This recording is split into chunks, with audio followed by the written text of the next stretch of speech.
Hi everyone, it's your boy Zach, and you might be a little confused because you just got a notification from a channel that barely ever gets used. So the deal is that obviously I have a main channel. It's called Comic Matters right now, but I have this backup channel, Splato Delgado, which I'm not really using, except for I just basically finished my big project for the last 8-9 months, which is prepping Jawbreakers Lost Souls to go out to backers. The distributors got it right now. Should be getting it, within a week or so. And so now I have free time. I'm not working 7 days a week. I'm not working till 2 or 3 in the morning every day. So I'm doing stuff like watching movies and TV shows and wanting to talk about it. So I got the CBS All Season Pass. What is it? Is that what it's called? First of all, I'll get this over real quick. The idea that I have to pay $5.99 a month and then sit through 90-second commercial breaks, and I can't even binge all the freaking season 2 in one weekend. They only release it once per week. It's pissing me off. I didn't realize that. I was just like, okay, $5.99, no big deal. I can probably watch all of them in 1 week, and if I go over, I got to pay for a month. It's $5.99. Who cares? So they basically lock you in for like 3 months, and this is the only show I care about.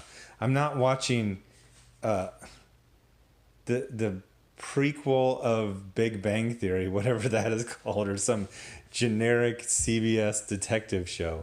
There was even like a little cliffhanger, and I don't know if this is an error, but it came back. It showed the resolution of the cliffhanger, and then like 30 seconds later, there was another 90-second commercial break. Anyway, get into this.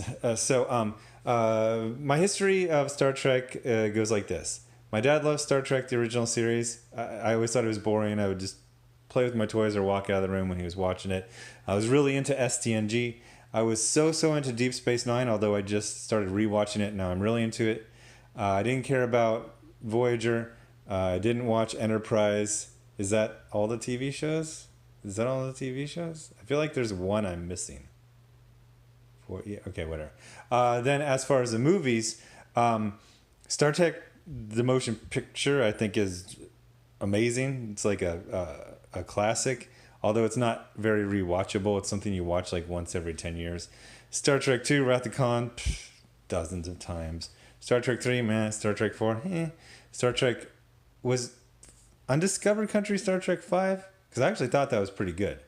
I saw that a bunch of times in the theaters. And then all the STNG movies.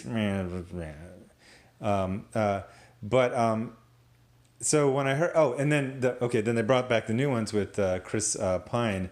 First one, okay. Second one, I love Into Darkness. I don't care what anyone says. I love it. I've seen it like 12, 15 times.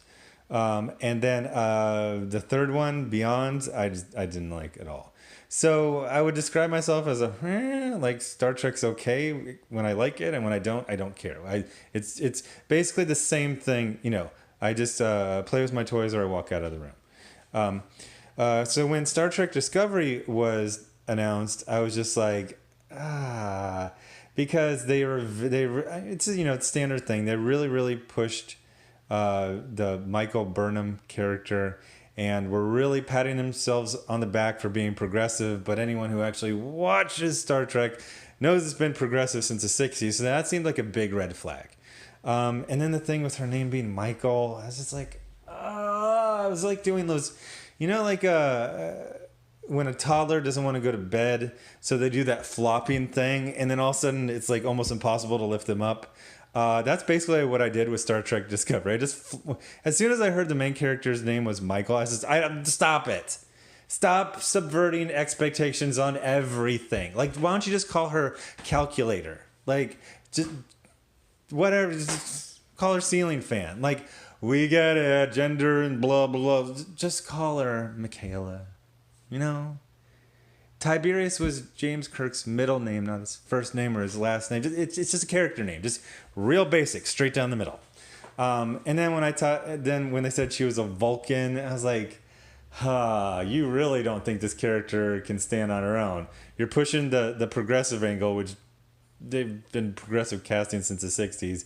And then you're pushing, ties to the original trilogy characters. It's like, that's pretty weak. And then the whole CBS Access thing, I was just like, I get Netflix for $10-11. You want me to pay $6 to watch this show and the prequel to The Big Bang Theory, whatever that character's name is. So then I heard from stuff, and mainly through Red Letter Media, half of the bag, Mike Stoklasa, and it just seemed like they kept basically saying this isn't Star Trek. They liked some things, they hated other things, but they're just like, this isn't Star Trek. So one of the big things they've always said is that while Star Wars is like the big tent, Star Trek has always been like the little tent. Like the people who like it, for the most part, really like it. And the average person is like, beam me up, Scotty. They don't know. Because it's, it's a little, I wouldn't call it cerebral, but it's not just so action-packed like Star Wars. So the whole thing was to, the big successful one for the Star Trek movies was bring them to Earth in current year and do some really easy like Crocodile Dundee jokes. Okay, ha ha ha. And then I don't know, like I feel like STNG was pretty much like core Star Trek, and that was successful. But then the Chris Pine movies, they just made them like action schlock, and it was fun. They would just get little teeny tiny ideas and put them in there. Although honestly, I brained up almost all of the first movie. I just remember there was a blob of red goo, and something in the cold. Oh, transwarp beaming. But anyway, what the things that people said about Star Trek Discovery Season 1 is they said it's really dark, it's not hopeful, it's pessimistic, it's action schlock, it's for people who don't like Star Trek, and so I just stayed away. But I heard some good things about Season 2, that basically they were kind of course correcting, and they were realizing it needed to be a little bit more fun, it needed to be more positive. And weirdly enough, and there's been a whole bunch of videos covering this, the Orville, which was supposed to be a sitcom basically, but is actually kind of more like a straight, Star Trek show with some comedy, was kind of leaving them in the dust. So I really liked that they were course correcting. That's one of the big things I don't like, when people just like, no, you will like this. It's like, it's not working, the onion button's not working. Go back to the sesame seed button. So I dipped in to this one, and I liked it. I liked it just fine. But I was very confused. I had that, like, you ever watch a movie with someone, you keep looking and they've got like a furrowed brow, and you're like, we can turn this off. And they're like, no. And then they just kind of like trail off into thought. You're like, it's cool. No, it's fine. You're like, you don't have to like it. It's like, I like it.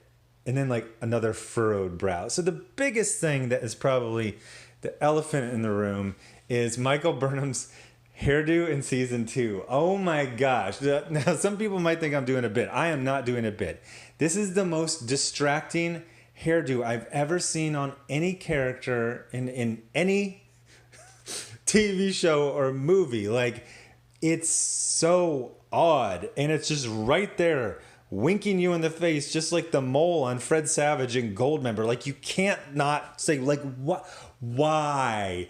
I'm like, half of my brain was watching it and following the plot, and the other half was just like, why? It's like, I can't even describe it. It's like Gumby. It's like Ed Grimley. If anyone remembers Ed Grimley, it's stupid and it's distracting. And as a character choice, in that, obviously Michael Burnham wakes up and she does her hair in a certain way, it just screams, oh my gosh, I need attention. That's what it screams.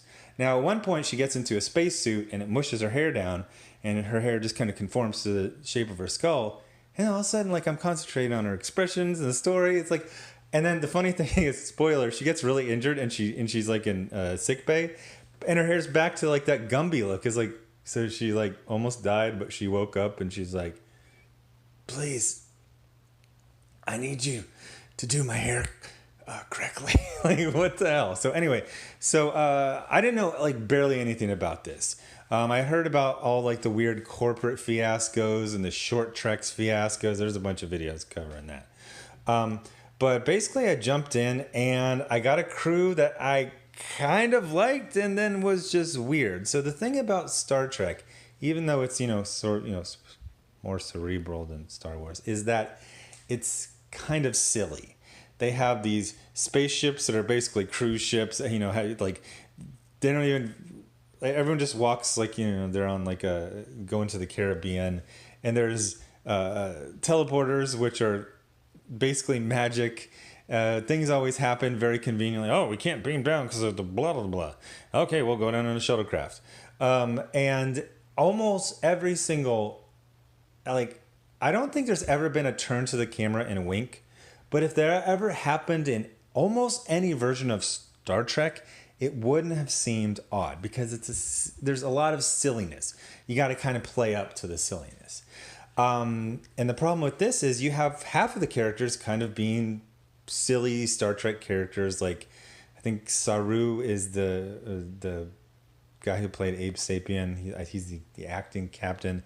There's this redheaded girl. They kind of got like the silly vibe. Even the doctor, whatever Anthony Rapp is, he's actually he's got a really good scene where he's heartbroken, but you see he's got a sense of humor later.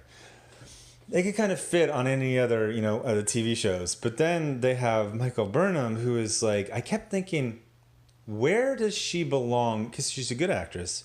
She's very photogenic. Charisma?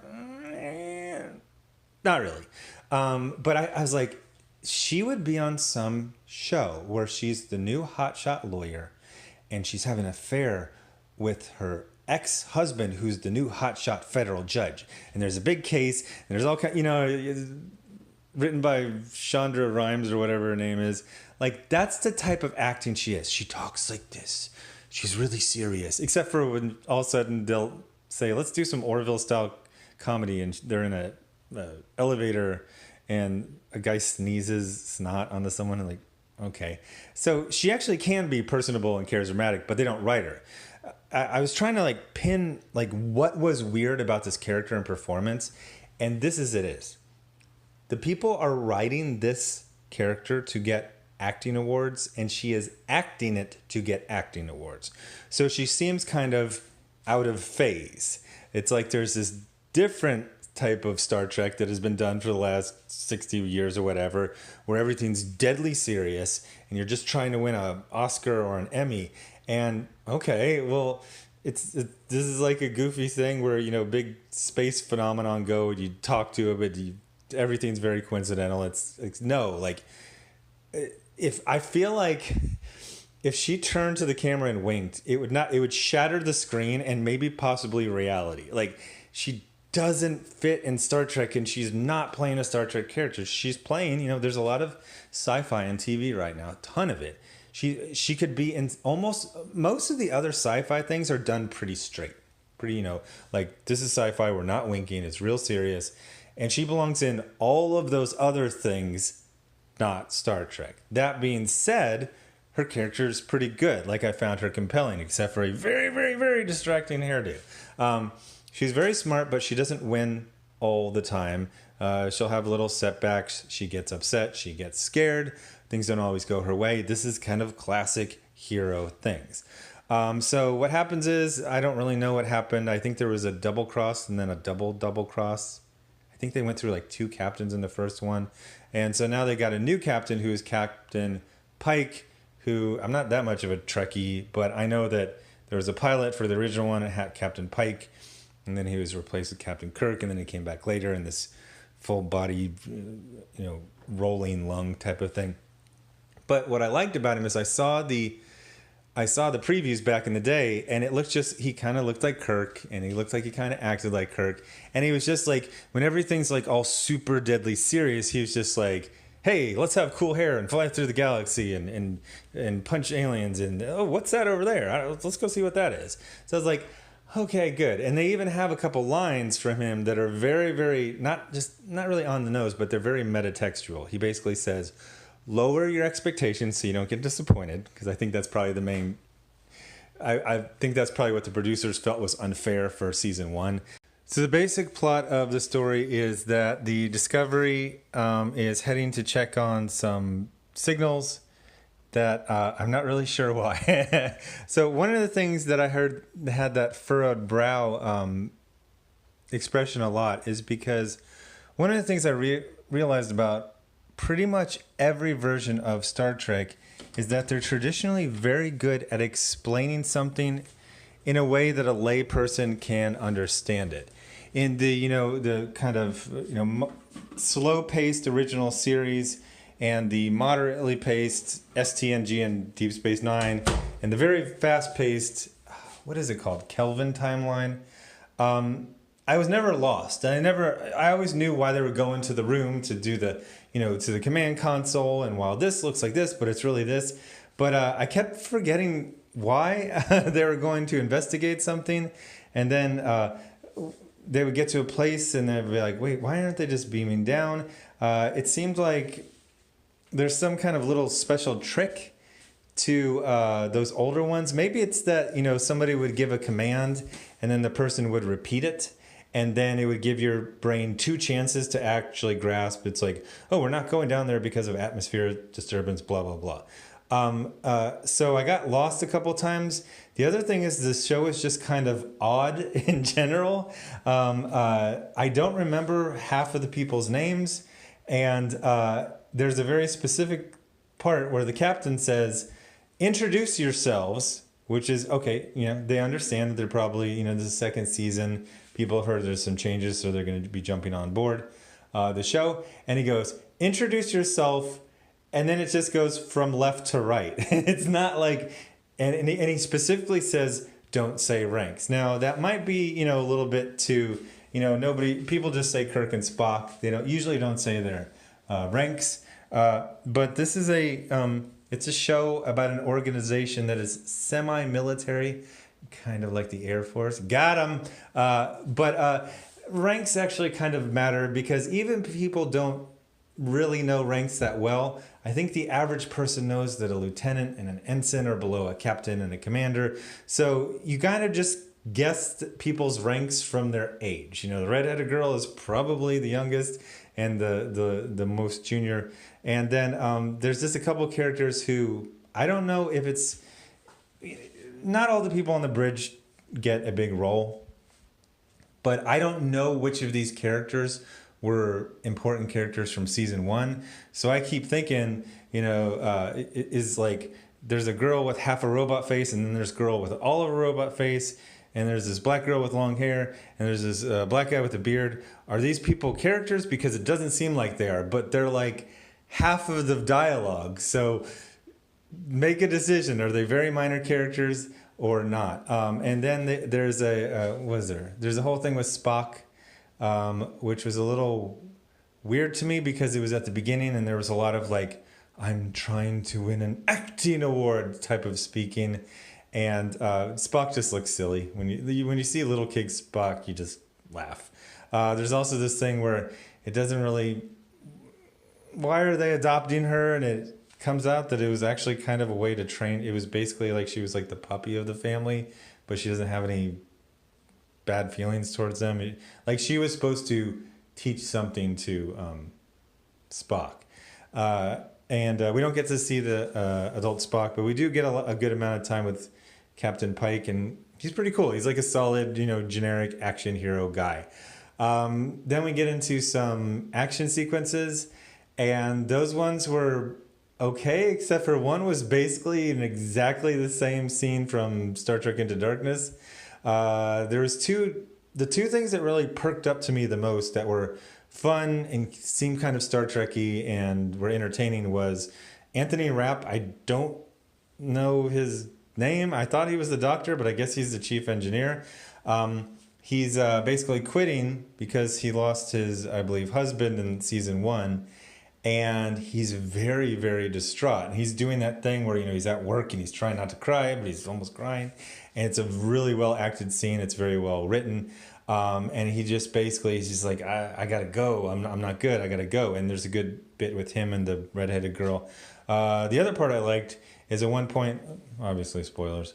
So they go down to a asteroid that has a Crash Federation ship on it, and there's a kind of popular comedian, like not in the Star Trek universe, in our universe, and I go, I know her, which is kind of weird because they do that thing where that actor or comedian or singer that you kind of know is on Star Trek, but they usually don't do it until kind of later, or it's like a little tiny cameo. This is a fairly major role for the episode. So basically what I got was a show that I was pretty much into because it hit a lot of the things that I like from the Kelvin storyline, the Chris Pine movies.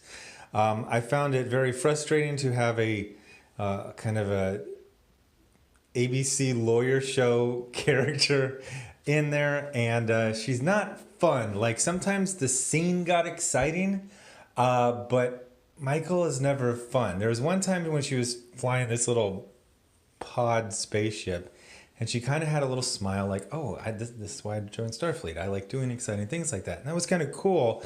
But then she just goes, I wouldn't say she was robotic. She just, like I said, she doesn't match the Star Trek universe. At least every previous version of this. One of the big things is contrast. Obviously, you had Kirk and Spock and Bones from the original trilogy. But how is she, when they introduce, she doesn't really contrast with everyone because she's kind of vaguely similar to everyone. She's very professional, like Saru, but she's human, so there's no real, conflict with Captain Pike.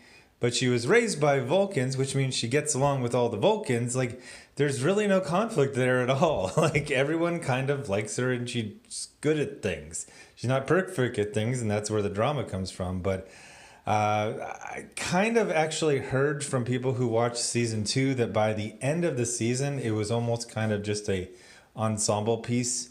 This did not feel like an ensemble piece. This was definitely the Michael Burnham show co-starring Star Trek, you know what I mean? And like barely Star Trek. Like this feels like, imagine if Star Trek Discovery never happened and the Sci-Fi Network did a show. You could do almost the exact same show. You just don't call, Starfleet.